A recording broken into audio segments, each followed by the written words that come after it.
So, good day, everyone. We're here for another episode of the DVD show. So, for today, we have once again, for the second time on the podcast, former Ateneo Blue Eagle, a current player for the Terra Firma Jeep in the PBA, and also a UAAP analyst for the past two seasons in the UAAP since they moved to Signal TV. So, I'll now welcome here to talk about the UAP first round men's basketball tournament. Isaac Go. Thank you for joining me here on the podcast again. Thank you for having me back. Yeah, appreciate you accepting the invitation. And yeah, to begin, I just wanted to ask your how have you been doing? I mean, I see you on TV now since you're recovering from an injury, a knee injury you sustained last conference, and now that you're in the process of recovering from that, you're an analyst, so you're still busy with other things aside from playing basketball. So how's life been like for you? It's been good. I'll admit there have been tough spots in the therapy process where you're frustrated because the lose of the strength, mobility, and that's a part of it. Mm-hmm. It's a part of the process. But at the same time, I also have that void na wala ng basketball eh. Parang watching basketball Mm-hmm. is not doesn't do it justice like as much as I would Mm-hmm. want to say. So I've been dealing with that, and that's why I'm thankful that I have the opportunity to analyst work. Recently got into coaching for the CBA. My brother Gian tapped me as an assistant coach. Enjoying that process, enjoying being back near the game, being in it from a different perspective. And I know now how all my coaches in Ateneo feel. So I have a newfound respect for my and in the pros. I'm actually anywhere. Now I have a newfound respect for my coaches and how much they actually have to deal with. Yeah, for sure. The coaches talagang nahihirapan yan. And I mean, I don't know, just my opinion, like some coaches are like underpaid pa, like the number of hours that they put into their job. I mean, that's a ton of hours that they put. So yeah, that's something new that I didn't know that you were putting yourself into. But yeah, that's fun. I mean, I try it out if there was an opportunity also or something. So yeah, for sure. But yeah, speaking of being an analyst, since we're here to talk about the UAP, the last time you were here, I think I didn't ask you yet, like where did you like spark that interest of being behind the mic and talking about basketball or like sports in general. So yeah, how did that start and how did you have the opportunity to call UAP? I think with the love starting, I think a lot of players can relate. When we play 2K, we kind of get into it. We kind of just Yeah. like call like I think it's more commentary work. Like we start calling other players. We start just being a part of it. Even though the TV has their own commentary and the game has its own, like you Mm-hmm. wanna like shift it to your own kind. And I think that's where it kind of started for me. And and it was also another avenue to be around the game. So, and I was lucky that throughout my time with ABS-CBN and Signal that I got to work multiple shows, given the opportunity with being guests and guest analysts, guest whatever guest kumbaga, and they saw the potential in me. So when I got the call from Tito Miko Halili, I think last year, like I was ecstatic. Like I really didn't think I would have had the chance this early. Um, Mm-hmm. and I just jumped right at it because like I knew that I had to grab it. It was something that I enjoyed doing. It was something that I did not know maybe it was a possible career path. And I think it was more of that. Like at an early age, I can see if this is really for me, if this is something I really enjoy doing, if this is more like a one-off thing. And I got the opportunity to do so. And it's been a great opportunity meeting the people you work with and behind the scenes. Because I will tell you right now, people think it's easy. It's not easy. We have the easiest jobs. Like the analyst just comes in and kind of talks about the game, but the anchors, all the prod, like even the bosses, like everything, the staff, everyone who works behind the scenes, it's amazing. Like the amount of work they do, how much manpower it actually takes to run the UAP, and I'm just impressed. Like every them in awe with what they really do. Yeah, the UAP scenes like really fun. I mean, the people there, the one you guys, I mean, you guys are all like fresh faces. Also, that's what's great. I mean, it's a new perspective to learn more about the game. And like you guys, the analysts, you guys were there in the UAP scene like just a couple of years back. So it's a great perspective to learn from you guys. And you guys are doing a really terrific job so far at the mic. And yeah, like to start things off like this with this season, like season 85. I mean, from my friends that I've talked to, they say it's like really balanced compared to last year. It was like the top three, and then everyone knew that it was Ateneo on top and UP and LaSalle.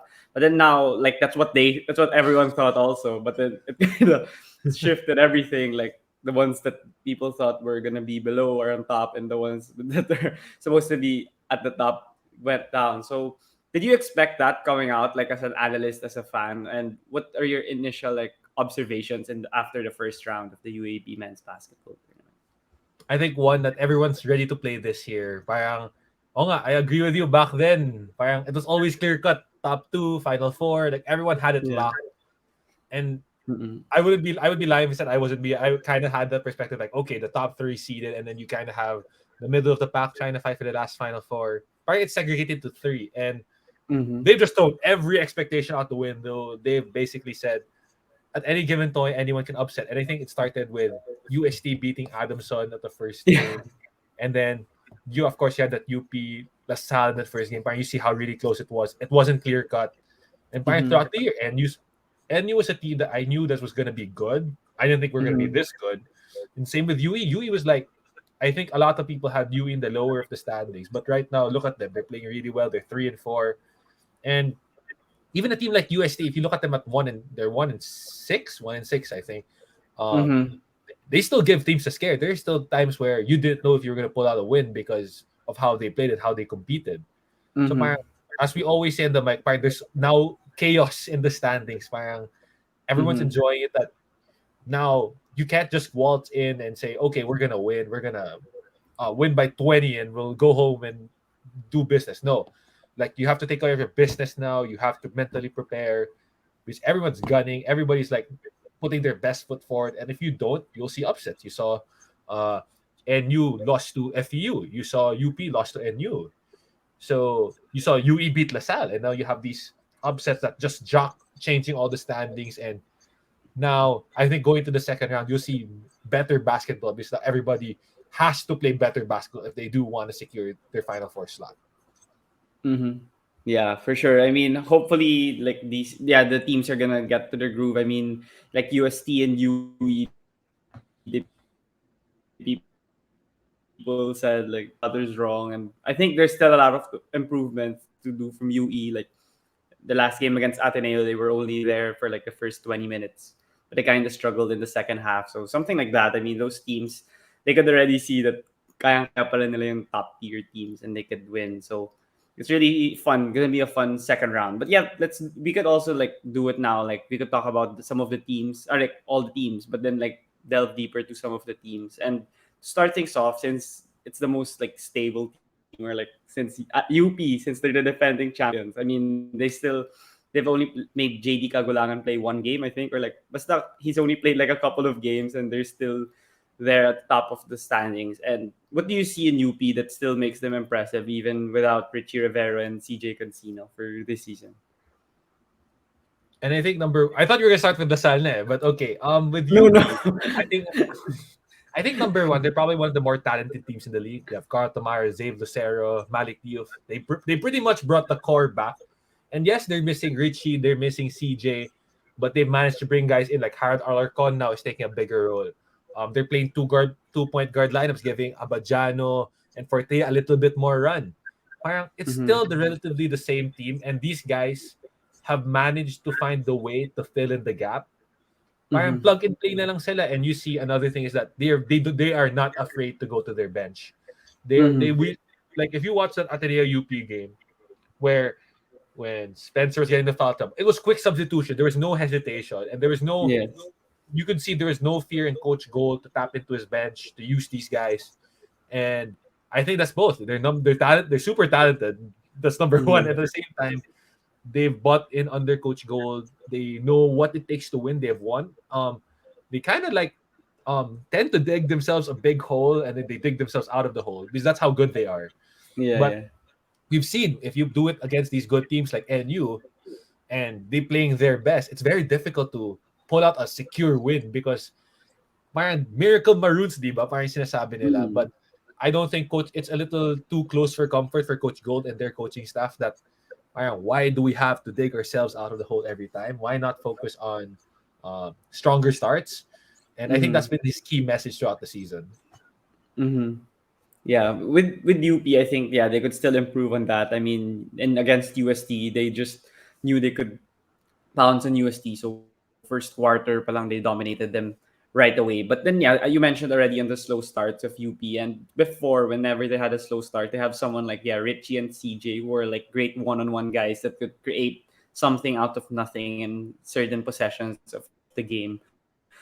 But not having those two now, but you have like yeah Fortea, Cagulangan, Tamayo. I mean, do you think it's a cause for concern for UP that they don't have that like quote unquote go-to guy na guard or wing in the close situations, or is that something that they will learn on the fly? I think it's unfair because basically you had JD Cagulangan last year hit a step back three for the win, isolation, Mm-hmm. and they have Carl Tamayo, bro. Carl Tamayo is a walking bucket, and basically you see like how Carl has now become a superstar in our league where he can get a basket if he wants to. At any given point, you give him the ball, he can get a bucket, and Mm-hmm.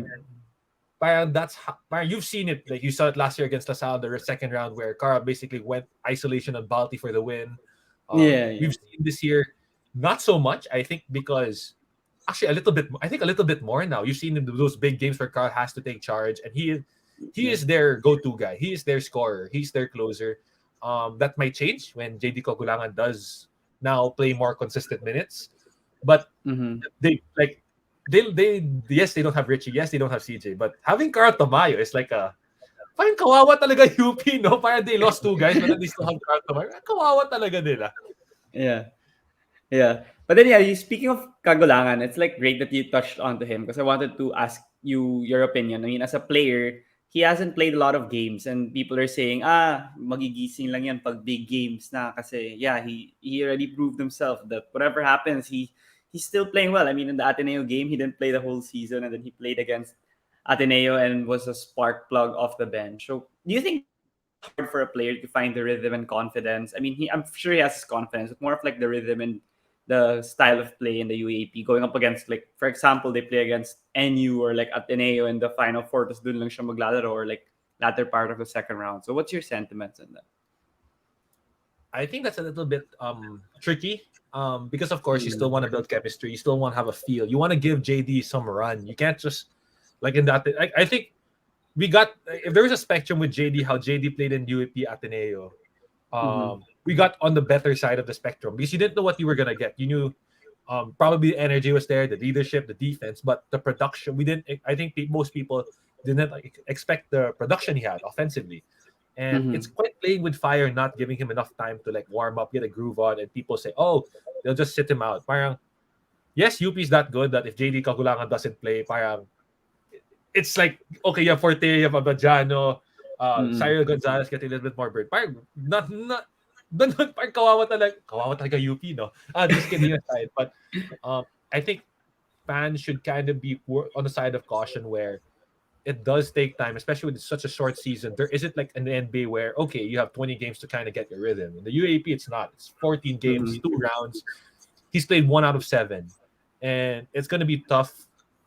I think on anybody to just try to get a rhythm like that. We saw Ange coming off the injury take a little bit of time to get back Mm-hmm. into it, and it just changes vary from player to player. But for people to say that JD can just flip it on, maybe he can, and I think he can at the same time. But what your mind thinks and how your body responds will be two different things. Mm-hmm. Yeah, I think he should. I don't know. That's my opinion. He should play like a couple of games, especially now like Terence Forte and these other guys like Henry Galinato, they're getting minutes now compared to like last season. So he can't say like, oh, I developed a ton of chemistry with these players. I mean, iba pa rin ang preseason, iba pa rin yung last season. But yeah, with UP, one question I've been like asking myself is it a cheat code or like is Coach Code like hiding it that he doesn't play like Zave, Carl, and Malik for a ton of minutes so that when it's like the biggest games, that's what he's gonna do. And basically, it's a cheat code because Carl's gonna play the 3 or Zave, and if like for example, LaSalle has Shawnee or Ateneo has Dave or NU has like Jake Figueroa, like it's an unfair matchup. So what's your thoughts on that? Is that like a huge advantage UP could use in the second round or in the playoffs? I don't know what's going in Coach Goldrin's mind. We're not sure what's the strategy, but I think my sentiment would be something like the Warriors' death lineup, where it's it's really effective, but you can't run it for long stretches because Yeah, teams yeah. will adjust, and at the same time, having all your guys on the floor kind of means you're depleting your bench. And you see, like Coach Goldwyn does, parang, I think that's the case with that. Where Mm. yes, I think Coach Gold, there will be times where that lineup will be really effective, but you cannot leave it out there too long because eventually Yeah. teams will be prepared for it, teams will scout it. It's more, I think, right now a change of pace Mm-hmm. type of thing where okay, we're gonna throw three bigs out there for a couple of minutes, see how it goes, something to change momentum. Um, Mm-hmm. and it's always something nice to have, but you can't. It's an advantage for you, but if the more you use it, the more teams start to get accustomed to it, more teams start to get a feel for it, and they Mm-hmm. might find ways to adjust and adapt. So, parang Coach Gold will parang knows how to kind of play with it. That okay, there'll be times we go triple big. There are times okay, we don't need to go triple big with certain opponents.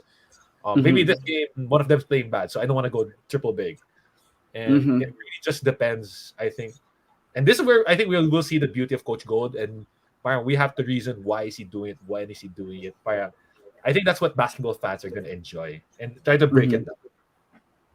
Yeah, for sure. I mean, Coach Gold. I mean, I didn't even get to watch him a lot in high school, and then when he played in his, I I did, think, oh my, I did a lot of Coach yeah, Gold in high school. yeah, yeah. Yeah, when he coached in his first season, I didn't expect like the schemes and the substitution patterns he runs. Like, it's really fun to watch and to learn also. And yeah, it's what catapulted them to the championship last season. But yeah, for UP, since you've been saying all the players that are talented on their team, what's like a couple of things that other schools could exploit in maybe the second round or in the final four? And like maybe you could also relate it to the strength of that school or that team that you'd want to say that maybe they could do this, or maybe you see them trying to alter it compared to their first round matchup to try to get an advantage.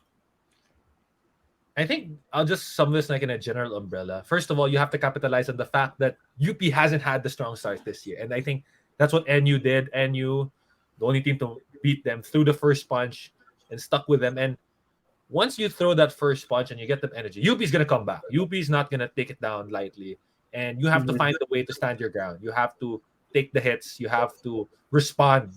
And cannot allow UP like to start to steamroll. Because once that machine gets going and once they start pounding, once they start getting going, it's very tough to stop them because Coach Gold, the players, Carl, Zave, Cagulangan, like it's very difficult to stop them once they get going. So you have to throw the first punch, um, and then once you throw the first, stand your ground, find a way to respond, get stops, make timely baskets, and lastly, you have to play with energy because yes, they're gonna be talented, yes, they're gonna be big, but parang basketball, di ba? That's the advantage. Parang that's what the beauty of basketball in sports is. Parang just because you're bigger, taller, stronger, faster, more talented, doesn't mean you're gonna win.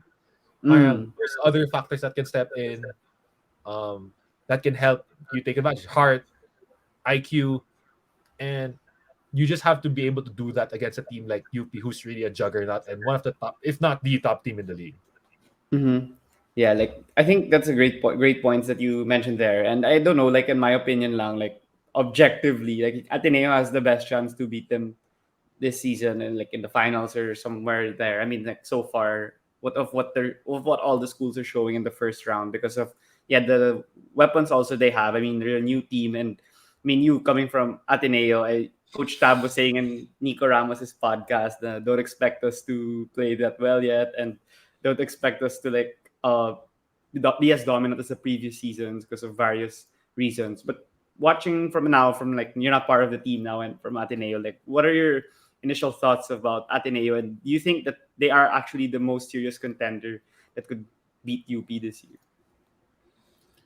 I think anytime you have Coach Tab, Anj, Dave on a roster, you are going to contend, Yeah. and you are going to contend. And I think when what Coach Tab says is like, I think what people don't realize is basically the championship team from season 82. Almost everybody's gone. Like that 3P team, almost everybody's gone. Where Mm-hmm. you have Anj, you do have Chu, you Mm-hmm. have BJ, but like you basically lost almost 16 guys across 4 years. That's a whole team right Yeah. there. So I think that's what maybe people fail to understand, and especially you had the pandemic where the continuity kind of got stopped, where there wasn't really Mm-hmm. like a proper transfer where the young guys could learn from us. And there's a little bit of time for them to get acclimated because you had 84. the goal was to get these guys ready to play. It wasn't to teach them the game. It wasn't really like to let them absorb and teach them. It was number one, we have to get these guys fit to an extent so that they can play. And second is we Mm-hmm. have to build a team. And parang, a lot of parang, that's where the strike of Ateneo has always lied. And I think for us was that there was time to always build a team where there's teaching, there's team building, there's enough to build the togetherness and the brotherhood that people call us. Um, and that's why maybe Coach Taft said like, and then now 84, 85, quick turnaround, and again losing a lot of veterans in that you lost SJ, Tyler, Mamu, Rafi, Troy, Jola. That's 6 guys. Mm. Now a lot of responsibilities now left on these guys, and you have a lot of new guys like Paul Garcia, Kai Balungay, who, and even like the second year guys like Gab Gomez, who still need time to fully understand what the UAP is, what the Ateneo culture is. And I think with any team, when you have that kind of turnover, it's very difficult to, unless you're like Kentucky or you're Duke, where you'll just have a lot of one and dones who are ready to go. Yeah, So yeah. I think it's really that where this team hasn't had the time to kind of gel, figure out one another, and just to learn from Coach Tab, because like we had a lot of time to learn from him.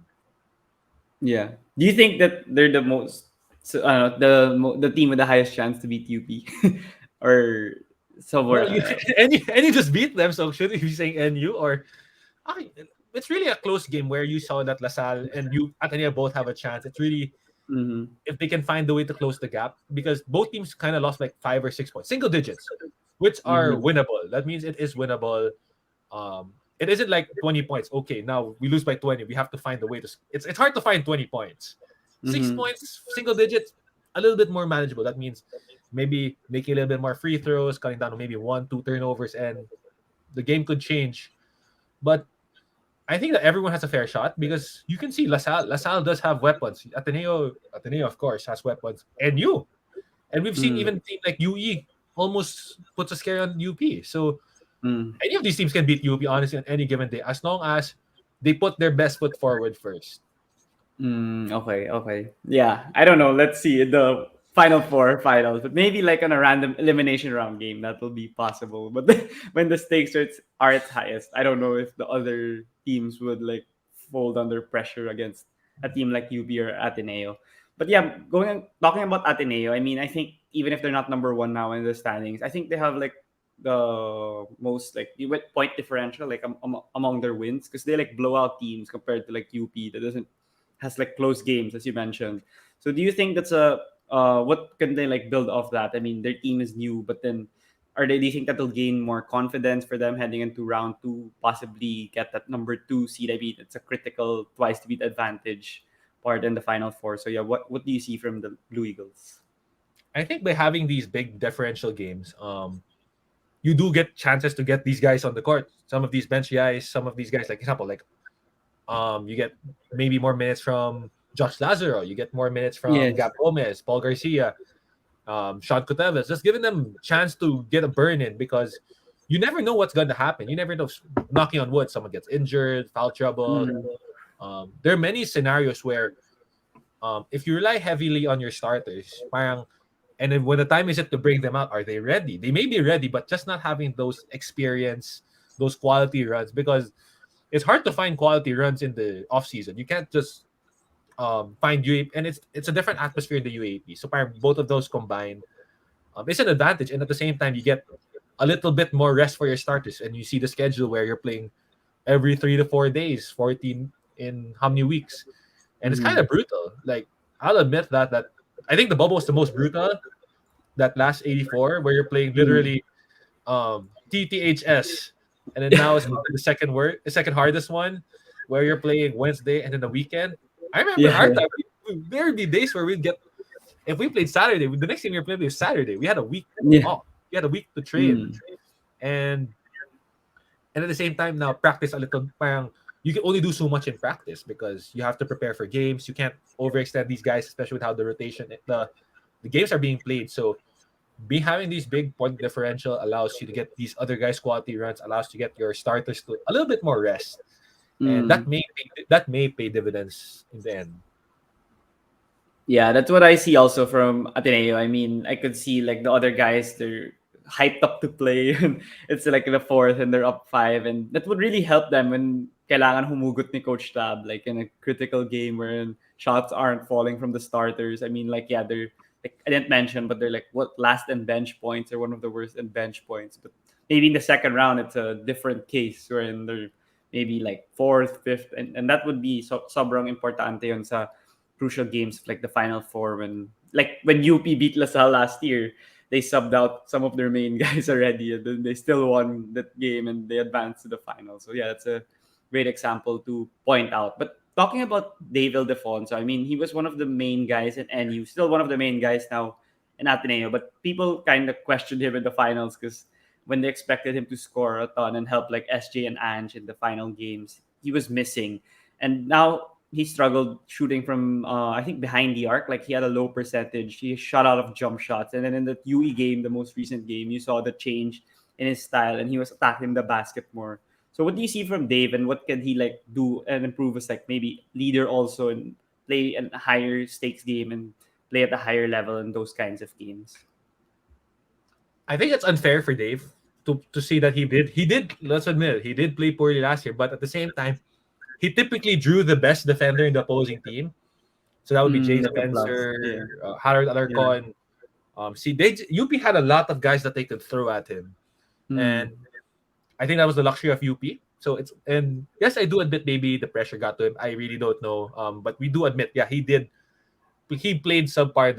And I think Dave knows what to do. Dave's a really smart guy. I've been teammates with him for so long. I've been his roommate for so long. My God, every time we're Gilas, he's my roommate. Um, Oh, okay. Okay. I think it's just for him to figure it out, and he's going to. And Mm-hmm. because he's trying to balance with running the system of Coach Tab and at the same time being a scorer. And I think Yeah, yeah. that's very tough to do. I did not have to do it. I just had to do one. I just had to focus on the system. So Yeah, easier yeah, on my yeah. part. And I think for Mm. Dave, I think it's just he didn't have time to really fully understand the system. Okay, what spots I'll take. Because we know that Dave's a gifted scorer, great rebounder. And I think that's what's been good this year. That even though his production, maybe the scoring, I think he's average like 13 or 14. I think Mm. 12 something. And people Mhm. they say, oh, that's kind of down, but he's contributing on the defensive end. He's grabbing like 8, 9 boards a game. He's Mhm. playmaking. And yes, people maybe glorify that, oh, he's 12 points, but he's contributing across the board. Um Mhm. and that shows that he's really a complete player where he doesn't have to rely on scoring to make an impact. Yes, scoring is an impact on the game, but he's doing other stuff as well that um help his value and help the team win. Yeah, that's a great perspective to share. I mean, others might not see that on the stat sheet. I mean, yeah, that's great that you pointed it out. I realized that, yeah, he draws the best defender against UP, and he's more all around now. I think compared to when he was in NU, like his main focus was to score, but now, yeah, he does a plethora of other things in Coach Tab's system. And yeah, it's right. He mentioned when he guested here before when he was new in Ateneo from NU, he was still adjusting to the system. Yeah, and he said it's really tough for him because naiba yung parang intuition or like like what his habit is like when he's on the floor like to shoot all the time. I mean, yeah, it's a really tough situation. But then for Fortsky Padrigal, I wanted to ask you about him since last year he was like a third string point guard and now it's his sophomore year and arguably he's like the most improved player this season. So and it's also rare now to see like a pure point guard. I mean, like Evan, him, Jerome last him also, but like Jerome's more of like a scorer also. There's only a couple of like really great pure point guards now in collegiate basketball. So what do you see from Fortsky that makes him succeed now, even if he was like thrusted into the role from like third string to first unit, and now he's still succeeding at that level? I think I'll be a bit. I'll be one of the first ones. He's this guy's talented, and I remember watching him with the juniors. It was before practice. Mm. So we see the juniors run their scrimmaging. This guy from half court off a trap threw a behind the back pass from half court to a guy in the corner, and it was on Wow. target. That just shows Yeah. how this guy is crazy talented. And I think that first year, basically, also came from the pandemic where he didn't really have UAP juniors.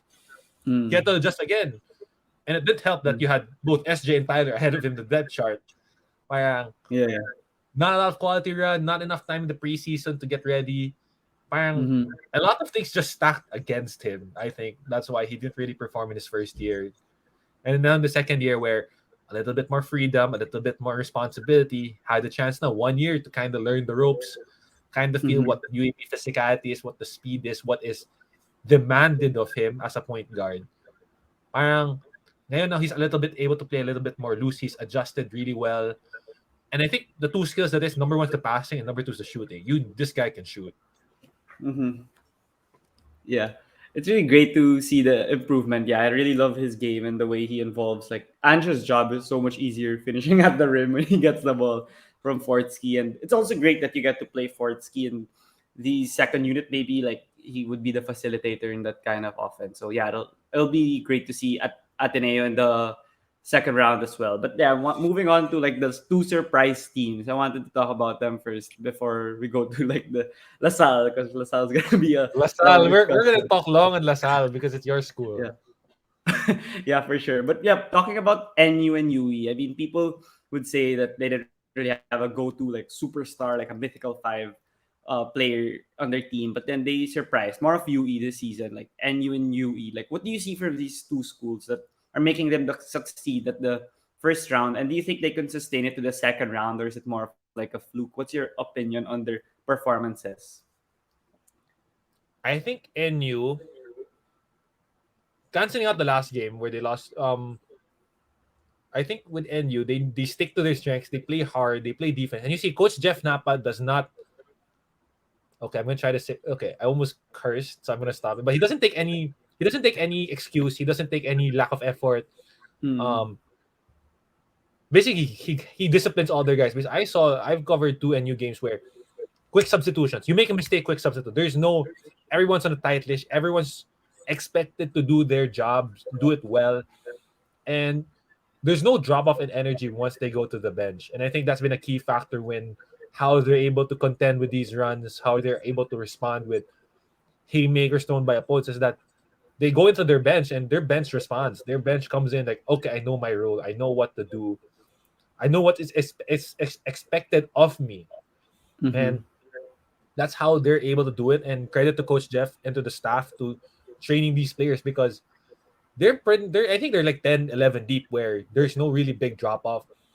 And we've seen guys rise to the occasion. Jake Figueroa, Kirat Baclaan, mm-hmm, Steve Nash Enriquez. They step up to the occasion. John Lloyd Clemente, Omar John. That they like the moment. They are excited with the fact that now we are able to contend. Now we're able, not even contend. We're now able to beat teams convincingly. And it's not like now teams are now taking light of NU. And I remember that's always been the NU way that they'll play hard, play defense. And I remember there was 1 year we were scouting NU, and I think at that time they're like 1-4. We mm-hmm. were saying they could have been easily a 3-1 team at that point, maybe four and Oh one, yeah, I because remember that that was season. that was the year where they were losing a lot of close games Yeah, one and possession lahat. one possession lang lahat. Yeah, Parang yeah. that's why we had to take them seriously because this Mm-hmm, is a team basically from where they were, which was at the mm-hmm, bottom of the league. Could have been easily a Final Four team if they closed out one or two of these games better. So parang we mm-hmm, knew they were talented, and I think that's the same mindset that's carried over now. That we're hungry, we're gonna play hard, and we're gonna play our roles really, really well. And with UE on the hand, I think UE is also understanding what they are. Um, they do have Gabby Stevens inside, but they know that they're not really an inside presence team. yeah. They will live and die with the outside shot. And again, guys have stepped up. The Paranada brothers, Harvey, and their one and done guy Villegas, where they come in and you know that they're gonna shoot three. They're currently, I think, the number one 3 point shooting league. Last time I checked, at 32%. Um, they do know their strengths. They've kind of lived and died with the three. And there are games where if they get hot, they're hard to stop. And they kind of bought into their identity and gives, I think, credit to also Coach Jack finding a way to stay positive because, of course, they had a struggle last year and then coming in, revamp, brought a couple of you guys. But a couple of guys don't change you overnight. Like, even if Mm-hmm, you bring in someone really great, it's this how competitive the UAP is that even though you bring in the best guys in the league, you still have to find a way to win. You're not just automatically given the Final Four seed if you get guys coming in. And I think the players also generally like to play with one another. They've kind of found a way to coexist Because you do have a lot of ball dominant guards there. You have the Paranada brothers, Harvey, who do need to have the ball a lot in their hands to create for their one teammates.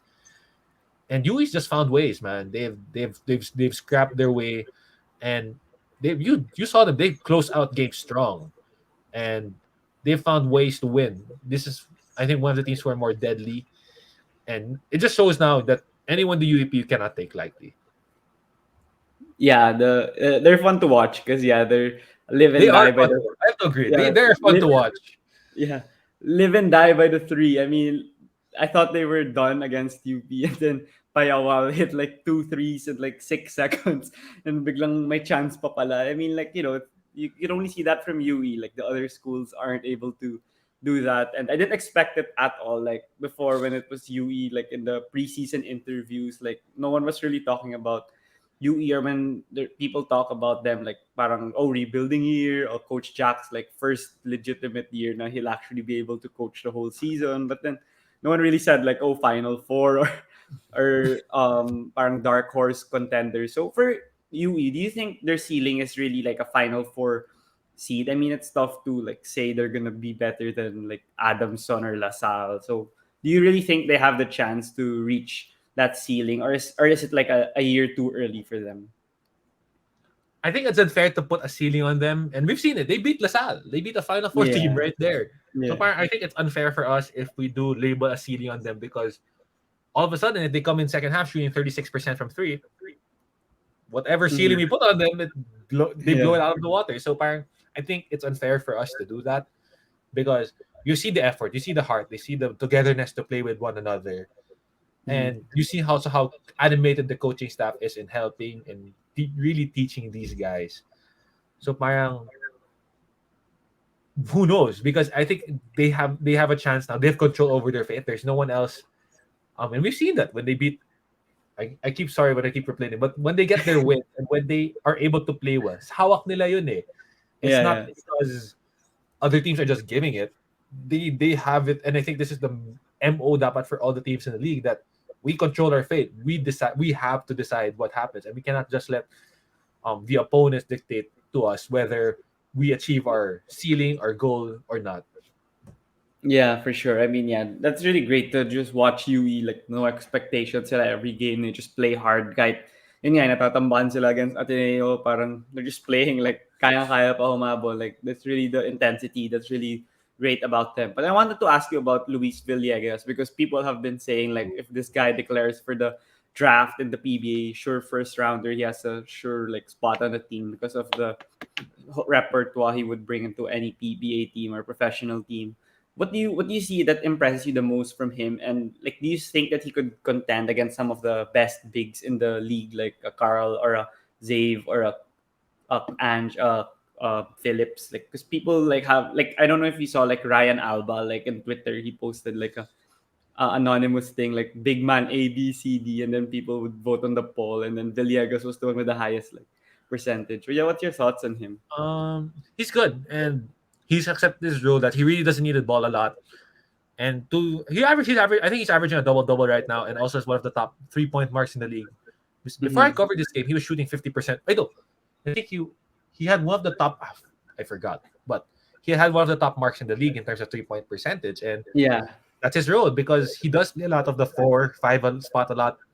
Stevens has kind of struggled with foul trouble, so parang now he has to guard these bigger guys such as Mike Phillips, and these guys aren't typically used to guarding the 3 point line. Kind of what I did, but this guy is doing it at a much more effective level because he's averaging a double double. I'd never average a double double, but he's good. He's really good. I enjoy watching him, and he's kind of complementary piece at the point where, yes, you do have a lot of balls dominant guards, but at the same time they know to look for him. That if they see him at the 3 point line, he's free. There's no hesitation. They're passing it to him, Yeah. and Mm. they kind of know how to use him also, and running a lot of pick and pops with him, and giving it to him. They're not. You see, there's no hesitation with these guards to give him the ball on the pop, and he's not afraid to shoot it because even the game I covered, he missed I think three or four of his first in a row, and Mm-hmm. his confidence did not waver. I think he finished like 3 of 8 from Mm-hmm. three. Um, but it's just that it's him. understanding who his role is, what he's good at, and he hasn't really seemed to do anything that's not asked of him. It's not like, Yeah. oh, okay, Yeah. go get us a bucket, like cross over someone, post up. Yeah. Yeah. A little bit of that, but it's not asked of him a lot. Hmm. So I think that's why he's able to be remain so productive with that case. Is they know how to use him, and at the same time he's delivering, because it's one thing given the opportunity, it's another thing taking advantage of it, and he's doing both. Yeah, he's one of the players that I really didn't expect to flourish this year, and it's been fun to watch him. Very, I don't know, like his game's not very flashy, or it won't be like on YouTube or the highlights. But then if you watch the whole game, you'll see his value and impact to UE. But then moving on to NU, I wanted to ask you about them, since NU, naman that they're not like they don't have the talented players, but they have like guys like Steve Nash Enriquez and Kian Baclan, who have the courage to drive every time, like against LaSalle when they won. They just kept driving and then dishing it out to like the shooters or dropping it to Omar John. And yeah, these players like Steve Nash, Enriquez, and Baclan, they're very intriguing to watch. You'll really have a highlight to see from them. And they've been playing well. I mean, there's like learning aches from them. Like Baclan would have like one of the highest turnover games in the first round. But then with NU, do you think that their offense is also a cause for concern after that FU game, since it's like the most recent game and they scored like what 40 something points, and they can't do that against the top tier team. So what do you see for NU heading into round two? Technically, you can do that. If you hold your opponents lower, you still win. Fine. So what if we score 44? If we hold them under 44, we still win. And this team does have the ability to hold teams down with their length, with their defense, and Mm-hmm. and I think like if you go back and watch that, sorry again, NU LaSalle, this fine, that's the one I cover. Yeah, Um, yeah, yeah. I remember. um, you saw that despite all the screens, Shawnee Winston receives a lot of pin down staggers. Like you're chasing him, and these Hmm. NU wingmen did not stop. Like They don't you have get to, tired. they don't like chase. They Yeah, did not stop, and yeah. parang that shows them that what they can do. And yes, I think we see that one game, but sometimes you do have your worst offensive game, and parang if you're NU, are okay.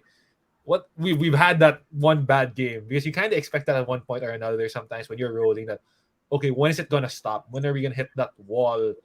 Um, in terms of momentum, in terms of our offense, and they didn't stop. And yes, offense can hit a wall, but this NU team prides itself on defense, and there's no off night on defense. So Hmm. yes, it's a point of concern that you only score 44 points. At the same time, you can have the mindset that if we can hold teams down below 40, why not? And Hmm. and I'll tell you this, it's quite when you get hold on under 40 points and you just face a team that's just defensive juggernauts that are just gonna hound you and put so much pressure, that's quite demoralizing. And from my Hmm. personal experience, like if you're facing a team that just will outright destroy you on defense, it's demoralizing. That so yes, Coach Jeff had some colorful words after that Yeah, loss. yeah, Um, but you can look at it a different way. Number one, saying that if we can hold teams down, no matter how much we point, we just have to score 1 point more. So if we can hold teams lower than us, we can win this. And number two is, parang you've had that one game bad out na. So parang lahat ng pwedeng kamalasan or pangit na laro, nalabas na eh. Parang, so that mhm, means it should only be more positive going towards the second round. yeah. And do you think NU could still like start off? I mean, they began the first round 5-1. They ended at 5-2. I mean, 5-1 is really impressive. Do you think they can have a similar tally in round two? I mean, yeah, you said that their defense is elite. Like, I really love it. Like against LaSalle, Shani's one of worst games. They were against NU, and even UP, they couldn't manufacture a bucket in the final minutes when Terrence, Forte, and Carl were trying to do something. But then, yeah, NU was so determined to like prevent them from having a bucket. So, what do you think? Yeah, NU could reach that. I mean, like Ateneo will enter another level, I think, in the second round. So, I think they'll be better than their 5-2 record. Hopefully, LaSalle's better 3-4. I mean, underperforming. So, like, those teams are going to be better, in my opinion. So, what do you see like NU's like what do you think their record could be in the second round? Record. I think we can easily see anything between 7 and 0, 0-7. You never know. And Hmm. the question, I think, Coach, and I'm pretty sure Coach Jeff will harp on this, is that So what if we're 5-2 in the first round? It doesn't matter. You could lose your spot in the second round.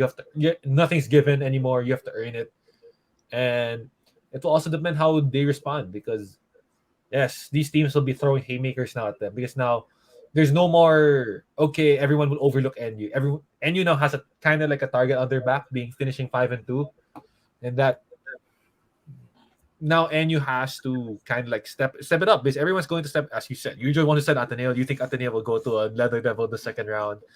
Um, these players are going like you just have how do I say this? Parang as a fan, we're gonna have the most exciting second round because you never know what's gonna happen. Whether these lower seeded teams all of a sudden upset, gonna gain momentum and Mm. outright beat the top seeds, or the top seeds are just gonna secure their hold. Is that midfield going to separate? Parang if you're NU, you just have, as I said earlier, you just have to try to control it as best you can. Parang dictate the terms because it's for us fans, we're gonna enjoy this second round. Honestly, we are. Yeah. I mean, we are going to enjoy this second round. Yeah, for sure. I can't wait for it to start. I mean, when I saw the schedule, I forgot that there was a Gilas window. So I was like, oh, it's going to start. Then after La Sala Ateneo, there's no games for like 2 weeks again. So yeah, there's a whole break in it. But then I guess it's a great relaxation period also for the players and to recuperate for the final stretch of the season after the first, 3 games ata before the Gilas window break. But yeah, I don't want to preempt it further. I know you want to talk about LaSalle. I mean, 3-4 in the first round, underperforming, subpar performance compared to like what everyone was expecting. KQ was entering, so like yeah, people were like, oh, he's from Gilas, and then Mike and Shawnee were improved from last season, getting more used to the UAP scene. But yeah, they've disappointed, and yeah, all their 4 losses, they were up in all these games, and nahabol lang sila nung dulo. It's the same old story of LaSalle basketball. So yeah, what's your overall observations and assessment on why LaSalle's at the 6th place now at the end of the first round? You can't overlook them, even though they're 3-4. They did beat Ateneo. They had a Mm-hmm. close game with UP, and if this team is rolling right, you know that they are one of the top. They are a top team in our league. If they and maybe yes, I think they've also had some bad luck hit their way where Evan was suspended one game. Mm. Mike Phillips got injured. Nonoy's been hurt. Parang they've been hit with certain mishaps and may pagkamalas talaga and it's part of the game. You can't control that. And with that, parang even though they're 3-4, teams are not going to overlook them because they know what they Yeah. can do. That's how team is star-studded. They've Mm. got impressive guys, and you never because like you expect them they're going to make a late push, and we see if LaSalle gets it rolling, they are tough to stop. And Mm. the question is now if they are going to get it rolling, and we'll just have. I think the coaching staff, Coach Derek, are Yeah. going to find ways to do that, and maybe getting Nonoy healthy, um, getting maybe more consistent play time from Phillips, especially after that last. Parang naputol momentum niya after that Ateneo game. Parang he got hit, Mm. then he got hurt with his hamstring. Parang those things play a part. Parang even though they say, oh, it's just one game, parang it does play a part. Yeah. So, parang 3-4 LaSalle, yes, I think most fans would say that they do expect if LaSalle in the top part of the standings, but at the same time, at 3-4 now, maybe kind of puts a different fire into them that hey, we're 3-4. We were not supposed to be here. Let's prove them wrong. Let's prove everybody wrong that the first round was a fluke. We kind of just like got all the jitters out. Everything, like, nilabas na namin first round. All the bad stuff. That second round, we're going to go rolling and we're going to play. Mm-hmm. Yeah, I mean, as a student of LaSalle, hopefully the positive mindset also brushes off on them and they have a like what a 6-1 or 7-0 second round. I mean, that's what I'm hoping for, similar to their 2013 championship run. But let's see if they could actually do that. But talking about LaSalle, I wanted to ask you about this looming question on like social media after their loss against Adamson, and like they press the most, or like they force the most turnovers in their press, but then yeah, that results to easy baskets on the other end. And I know they have like 5 guys, 5 big men who could like play substantial minutes in any of the 8 schools, but they're like one of the worst in rebounding. So what do you see in LaSalle and like the glaring holes defensively and then rebounding where they can't complete a stop and might have been affecting their offense as well? I think in regards to the pressing part, I think that's the case for a lot of teams where it's typically the teams that press aren't the ones who can handle a press. So I think it's not just for LaSalle, and I think that's been something that people did not really notice. I think until you start to watch it, is that when teams that press a lot typically don't have. Ironic, isn't it, that you're supposed to go through it in practice? So Mm, I think that's maybe a mindset that maybe or something that people can start to watch a little bit. Maybe they will start to notice it, and I think it's also with they're last one rebounding. I didn't notice they're hindi last naman one rebounding. last, pero Bottom. below, bottom half, parang ganun. Um, I think of course number one, Mike Phillips missing those 2 games maybe affect those numbers, Mm, and despite them lacking rebounding, maybe on the defensive end, as they are one of the better offensive rebounding teams in the league, where you get Nelly gets his hand in there. Of course, there's Mike Phillips, KQ, and they got big wins. Shawnee Winston, I remember there's one game he grabbed like 4 or 6 offensive rebounds. He'll get in there. So mm, parang it's quite unfair because I think it also just you have to look at it as a whole picture. Like in reality, maybe Les has an okay rebounding team. It just so happens that the teams above them are godly. So parang mm. diba? And yeah, yes, with your big situation, I think isn't it a luxury also? At the same time, Yeah. yes, it makes it a little complicated. Parang UP, no? Parang a little Mm, complicated that you have so many guys that you kind of have to play, but at the same mm, time, that means practice are intense because everybody wants to crack minutes. Everybody wants to steal those minutes from one mm, another. At the same time, when it comes to the game, there's no letdown in energy, in talent, and physicality. Parang it's a luxury. And yes, maybe there's a little bit of struggle and um with the coaches because parang it's a problem. It's like parang like, oh, I'm parang people always look like, damn, I have nobody to play. It's yeah. also a problem that I can play everybody. So who do I play? Yeah, And I yeah, think for that sure. Mm, it may be a chance that the coaching staff has, but I would rather have the problem where I have too many guys to play rather than I don't have anybody to play. mhm. Yeah, that's right for sure. And I don't know, it's been tough for LaSalle finding that rotation. It's right that you feel they have a lot of weapons, but like for instance, even the point guard position sometimes when Nonoy was out, it was you just had Nelly and Estasio, but then now Nonoy's back and he's shooting like less than 20% from the field. Like you don't know if you're gonna play him or Estasio off the bench because Evan, it's obvious he's gonna start. But then it's like a tough dilemma for the coaching staff on what they'll do since they're struggling. Will they shuffle everything? Like what's missing from their team? So yeah, that's something they need to figure out by Saturday when they go up against USD. But I wanted to also ask you since yeah, I'll defer to you this year, like you're more experienced. And LaSalle's been running like for me, like in my opinion, like sobrang traditionalist na yung offense nila, like yung mga sets nila. It's not as nice as like what Ateneo or UP runs. It's a lot of staggered screens and all these things. But like for instance, Evan said in a podcast that when they ran more pick and roll last year with Balti and him or Shawnee and Balti, like they were more effective in the second round and it catapulted them all the way to the final four and like a couple of minutes away from the finals. So why do you think LaSalle's offense continues to struggle if they found like the recipe last year? I mean, iba naman talaga yung laro ni Kiambao and ni Baltazar. So maybe that's one major reason. But then for you, do you think yeah, it's too traditionalist or talagang okay naman yung sets, di lang nila may execute? I think it's a combination of everything. It's really a combination. No, legit. It's a combination of everything because Yeah. you can have the best set in the world and the players know how to run it. But at the same time, Mm. if you're playing amazing defenders and just ruin everything and cheat everything and break it, Mm. or you can have the best set, okay defense, but your players don't know how Yeah. to run it. Yeah. There's so many factors that go into it. Mm. Um, and I think, and maybe yes, Nelly feels that, and I think it's also because inside bed that was the offense he liked to run, where a lot of times where he was given the ball and Mm. dictate with the pick and roll. But with the staggered screens, it's because you see the defense they're playing on Shawnee. Like they're playing Mhm. long athletic wings, and it's not easy to get him free. And yes, we know he's a really great scorer that knows how to use crossovers, but why not you there are the place is designed to get him open. The stagger screens are there to help him get just a little bit of space, a little bit of edge Mhm. on the defense. And because like we've but it does help to run sets. Mhm. People may feel it more traditional. Maybe it is, maybe it isn't. But you do know that the sets are in place to help you score, to help you get open. Because um, yes, I think Shawnee easily can. We can give the ball to Shawnee. Shawnee go get a basket. We've seen that, but can he do it for 30 minutes in a game? It's quite difficult, especially with teams throwing different defenders at him.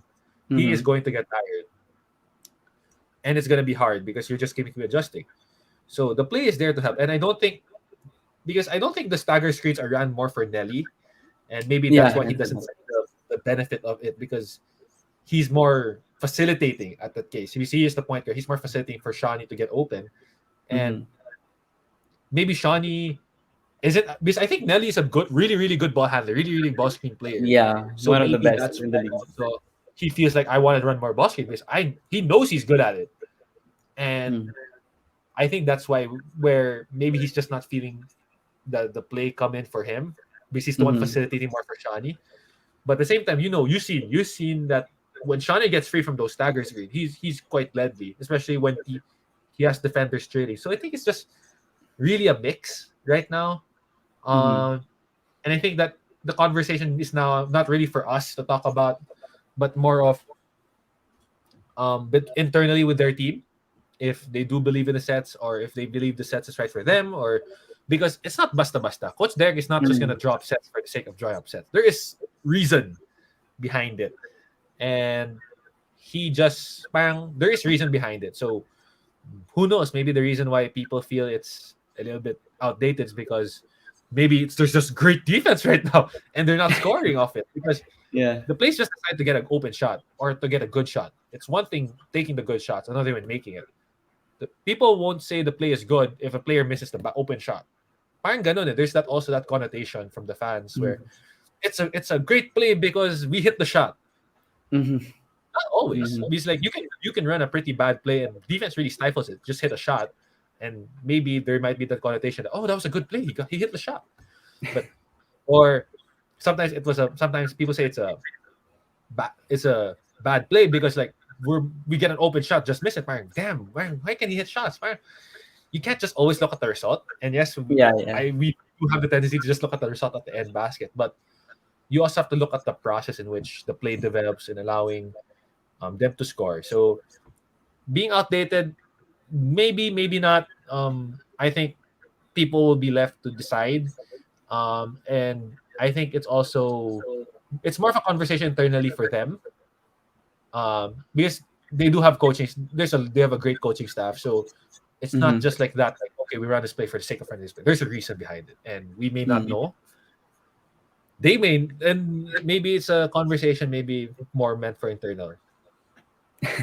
Yeah, for sure. I mean, I don't know what they'll do yet. It's true. It's the coaching staff who will decide on what more plays to run. I mean, you mentioned earlier they have the talent, so these players can be effective. They can run any kinds of sets, and basta nananalo, I think they'll want it. So now, since natatalo, I mean, they'll welcome changes, and hopefully it becomes more effective in the second round. But then, yeah, I just wanted to ask you about their lackluster like execution in the end game. I mean, it's been the sickness of LaSalle even before Coach Derek was there, with Coach Jermaine Bird, with Coach Louis, with I don't know, like they always lose all the leads. I mean, sin nga, may talent sila kaya nga nakakalamang ng ganun, but they lose it. So in short, why do they lose? I mean, everyone could like pinpoint certain reasons. Like, yeah, the result, as you mentioned, the result is they lost. So people just look at that or sino yung nag-last shot.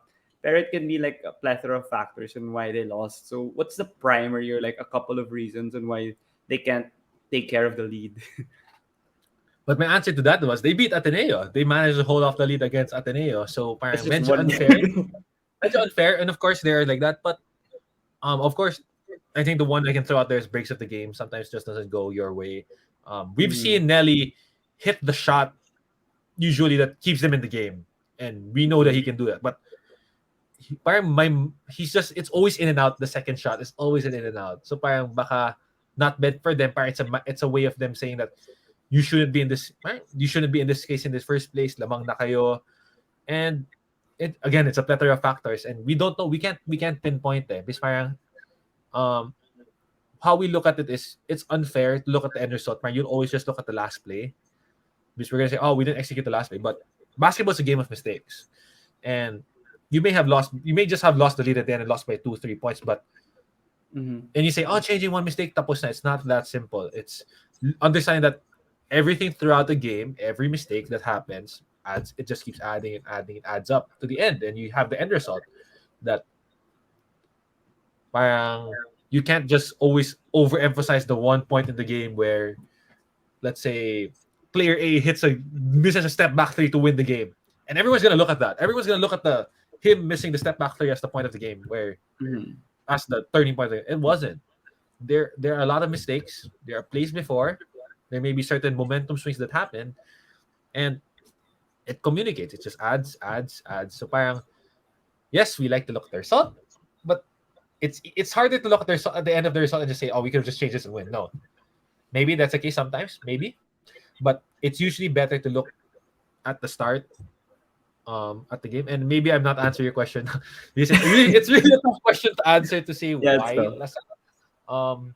But they have a chance to prove us wrong because if they start winning second round games like that, Mm-hmm. we could have just said like, oh, they just needed to figure it out. They just need to learn in the first half. Mm-hmm. Diba? So Yeah, yeah. I think the challenge now more is not to look back on what happened, but the challenge is like to not let it happen again.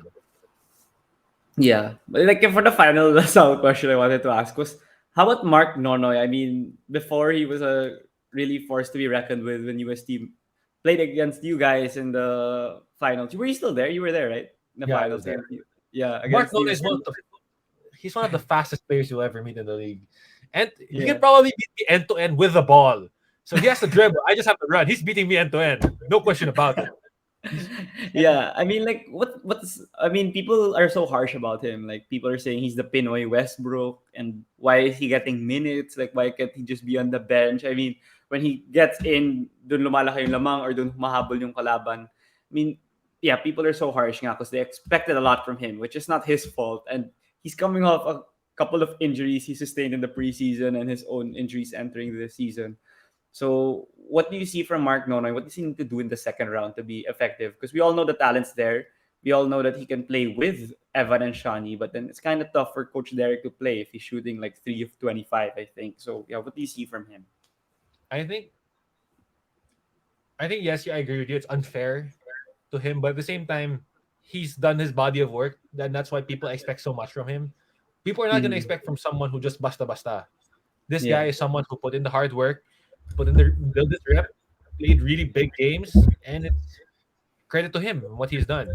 And I think yes, there are a lot of challenges. Number one, shifting schools, new system, new players, new teammates, new style, and it's very difficult. It's not, especially you saw him thrive. Parang he was thriving under the UST system, and parang all of a sudden he's hitting a rough patch. Parang all of a sudden people shift the blame easy to him, like they turn their back on him. It's unfair to him. But for Mark Nonay to be, I think to slowly build this, and I think maybe he's lost his confidence because of the injuries, the playing time, all the negative outlook. I think the few things he can do is number one, play defense. Because this guy's a pest. You've seen him. He can move his feet. Mm-hmm. He's got a strong body. He's got good Yeah. hands.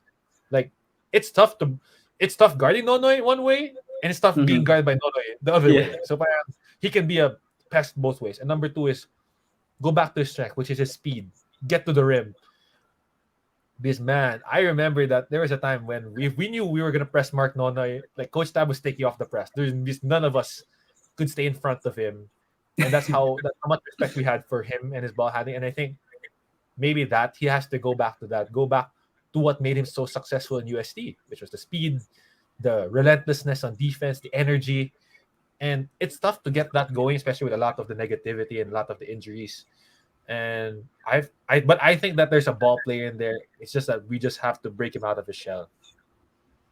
Yeah, I mean that's what I'm hoping for. I expected also a lot from him. Like me personally, seeing him in UST, I mean he wouldn't take these many ill-advised shots like early in the shot clock or ahead, and then I remember against UP when they were ahead and he was playing well, and then he tried to go on Malik a couple of times, and it resulted to another basket on the other end without like using all the shot clock. So UP caught up kagad. So it's kind of tough to accept it. But then when you look at it like after the game, when you analyze the game, you'll see that sometimes you're too harsh on him. So yeah, he has time to try to be better in the second round, and I'm hoping he actually does. But yeah, moving on to the next team, the one who beat them. I mean, Adamson beat them in a barn burner last Saturday, and Jerome Lastimosa had his best game in his collegiate career, or like at least this season. I think yeah, collegiate career. I think maybe yeah, the Yeah, best he had game in collegiate 29, career. and Lendo Duanga hits a Yeah, game-winning three to win yeah. the game. Yeah, for sure. Like, did you were you surprised with the slow start of Adamson? I mean, and my prediction was for them to become a Final Four team. I mean, now they're in the thick of things, but then in the start they were kind of losing a couple of like games that they could have won. So, what's your thoughts on Adamson? Like, do you think they could still become a Final Four contender with the teams that we talked about beforehand that are playing like at a better momentum and everything? I'll tell you right now, all teams can be a Final Four team. That's how close the UAP is this year. Mm-hmm. And I think with Adamson, maybe they struggled a little bit, where I think teams have started to adjust better, where they know that the ball is going to Jerome. Jerome's going to be the primary ball handler and sending more help to him. And Mm-hmm. maybe at the same time, they got new guys coming in. They got some rookies like Raylan Torres, Malin, who I still need a little bit of time to get used to the UAP. Mm-hmm. And I know Coach Nash. I played under Coach Nash. He's a smart coach, really, really good coach. Um, Maybe the slow start just sometimes happens because with how the competitive league is, if you Mm-hmm. don't put full your foot on the gas immediately, you get left behind, and maybe that's what happened. Maybe that's what happened to Adamson early. But you've seen Mm-hmm. them. Parang baka diesel lang, slow warm up lang, but then once they get going, they get going. Yeah. Yeah. How about with Adamson? Like you saw them, they were more conditioned, or they had like a more spread out lineup compared to LaSalle last Saturday when they beat them. Like Mike and Sean, you couldn't even finish the game 100%. But you have scrappy guys like Cedric Manzano and like yeah Duanga and even like Sabandal and all these guys. Like what would you see Adamson could do to try to like that all the teams are gonna like try to blitz Jerome, get the ball out of his hands. Like what could the other four guys on the floor do to keep the defense guessing and like make the defense not trap Jerome because they'll be like, oh, nagiging 4-on-3 the other way and mabilis pala sila makascore kahit wala si Jerome dun sa schemes nila. I think um, with that, it's not gonna happen because we do know Jerome's gonna be the guy. So I don't think teams will stop blitzing or um, trapping Jerome. Mm-hmm. But these players on the other side, like I was watching Yero. Yero played really well Oh yeah, against Yero also. Lasal, and just not just in terms of the scoring, but just the defense, the energy out there, not getting tired chasing Shawnee and all those screens. And parang nga with that, these players just have to make the right play and understand what they can and can't do and what's the right play at the moment. Because in that situation, when you do trap Jerome and he has to give it up, it's a 4-on-3. Mm-hmm. So it just means you have to make the right play quickly because you have a fourth guy coming back into the play. And I think that's what just these players have to do. They have to learn, okay, when Jerome's getting trapped and this is the situation that happens, what do we have to do? If this guy comes, we hit this guy. The cut is open here, the drive is here. This guy's probably gonna close out short on me. So what can I do? It's just that conversation I think they'll have with their coaches because I think the coaches do see that a lot of teams are now going to trap Jerome and make it him give up the ball. We do know that he wants the ball back, uh, but the best way to do that is to punish the trap, punish the show by converting on those 4-on-3s. Because now, if these teams are converting, parang you leave opposing coaches with the challenge that do we stick with the trapping Yeah, defense yeah. at Jerome? So he does give up the ball. Like, are we going to allow these guys to beat us, or will we ease off the trap, ease off the show, and allow maybe Jerome to get a little bit more involved so that we can get our defense set? Yeah, that's really interesting to see from Adamson because that was the honestly the point that I saw and why I did be like the fourth team among all the top three and then Adamson because I said like they have a go-to guy like how RJ was the one last season for FEU. I mean he's not there anymore and I thought Jerome would be there. I mean yeah I think they'll still make it to the fourth spot I think but then I don't know how I mean like NU and New Year there and yeah, you think LaSalle is gonna come back with a vengeance in round two. So we'll see. It's really exciting. But yeah, to wrap it up, I just wanted for you to touch on like FEU and UST. I know other people didn't see FEU being this low in the standings. But yeah, they're on a 2 game run, right? They've won their last 2 games, and um for UST, Nick Cabanero is one of the most talented players now in the UAP, but it's kind of tough for him. Like he posted like a tweet last week that he was very, very tired. I mean, everyone just like all the five guys just guard him and bala na yung iba, like the schemes of the team. So what do you see, like, yeah, the positives you could see from FU and UST, even if they have a low like chance or probability of making it far this year? I think for USD is number one. Yeah, positive Nick Cabanero. And this guy's quite top five in scoring despite shooting poor free throws. He's doing a lot. He's playing both ends of the floor, and I think this is going to be there are a lot of growing pains, especially for a young team like this. Mm-hmm. And to see them compete, because they're not just no team is just going to lay out there. They are playing hard. They're trying to compete, and that's very important for their growth, their development. And who knows that like guys like Garing, Manalang, Mantua get a chance to show what their stuff, get the chance to show what they're really made of, and make a case for them next year. But this UST team, yes, there are going to be a lot of growing pains, but at the same time, they should enjoy the ride because you're able to play in the UAP, the atmosphere, to step on the court. Yes, you're competing.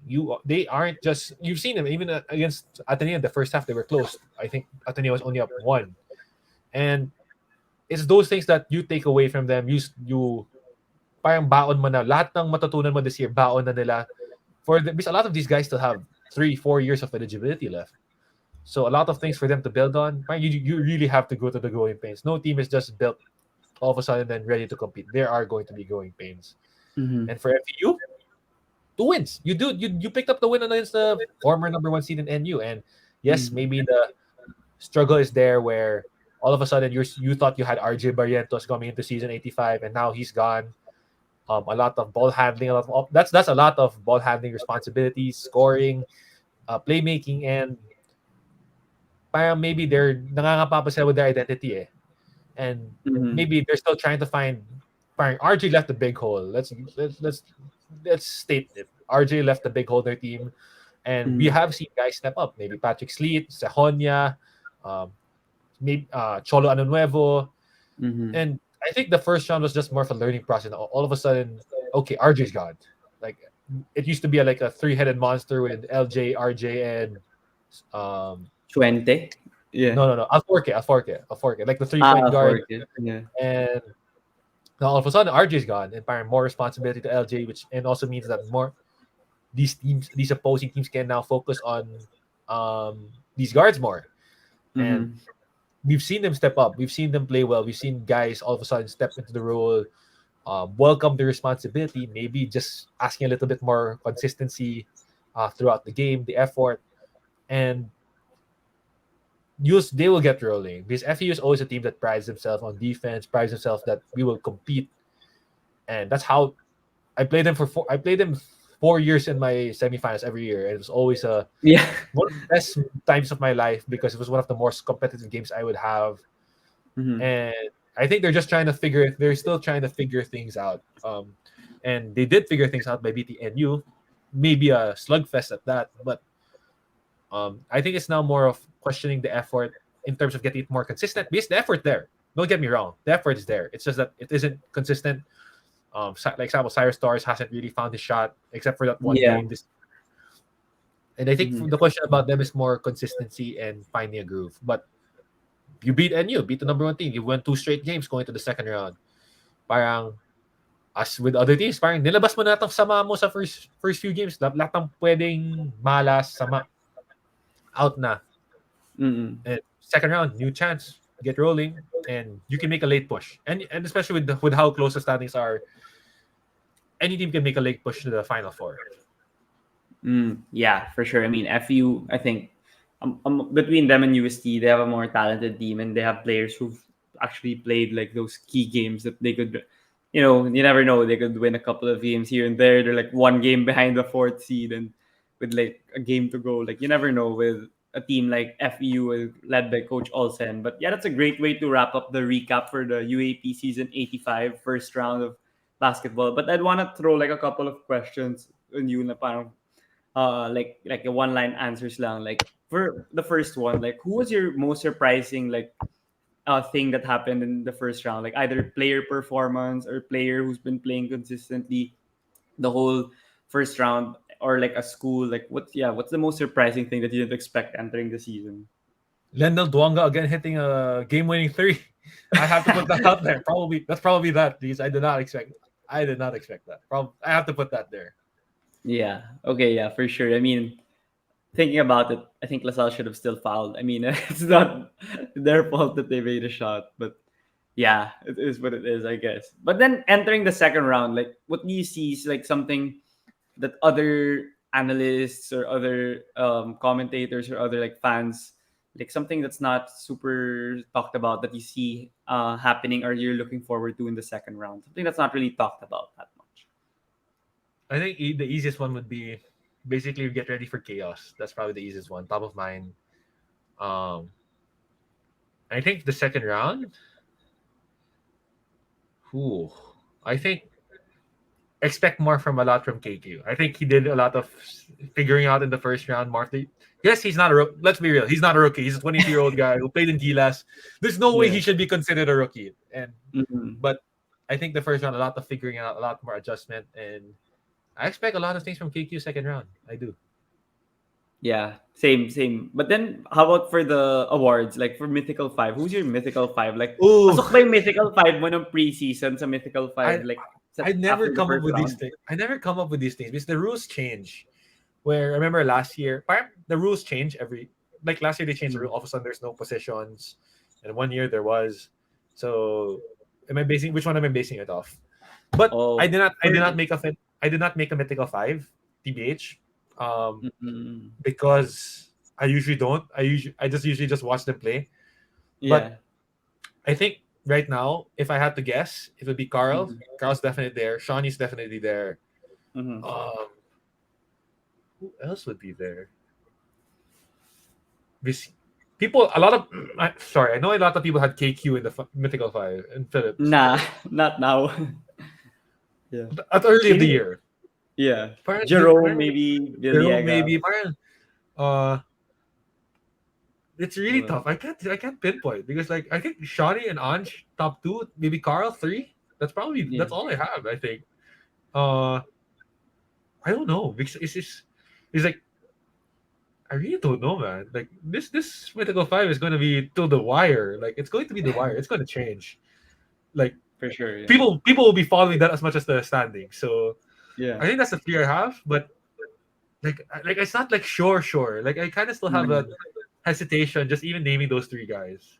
Yeah. But among those three, do you think Shawnee's MVP or not? Because I don't know. Not for me because we're I losing. think number one depends on where they finish in the standings. Honestly, Okay. Yeah. these standings do Yeah. play a big factor. Same, So same. I mean, people say that we he's have to. number one, but they're losing, so I don't think he should be Di number naman, one. di naman, So, di naman. It's, the win game bonus does help a lot in terms of statistical points. So mm-mm. we'll have to wait and see at the end of the standings because that is going to play a big part also. Mm. But yeah, it's great that you pointed it out for for the viewers. Like yung Mythical Five last year, like I think I don't know kung sinong publication yun. They accidentally released this. Tas iba pala yung point system sa pag-determine Yeah. ng Mythical Five. So binago, diba? And then naging puro bigs yung mga. We just have to wait. We just wait for the official announcement before. Don't Yeah. jump the gun. Wait for the official announcement. Yeah, so yeah. Again, thank you so much again, Isaac, for joining me here in the podcast. I enjoyed talking with you again, and thank you again for making time and discussing UAAP. And yeah, do you have any final message before you go? Um, be more excited. Get ready, fan. Everybody, get ready for a second round, man. It's going to be amazing. It's going to be chaos. Is going to hopefully the what we saw in the first round, which is really Mhm. amazing. I think it's going to get even better in the second round. Yeah, okay. So thank you again, Isaac. And before you go, is it okay if we take a picture? Of course. Okay, I'll take it from here. One, two, three. Okay, thank you again, Isaac, for joining me No on the problem. pod. Yeah, see you No soon, problem. bro. See you soon. No problem. Yeah.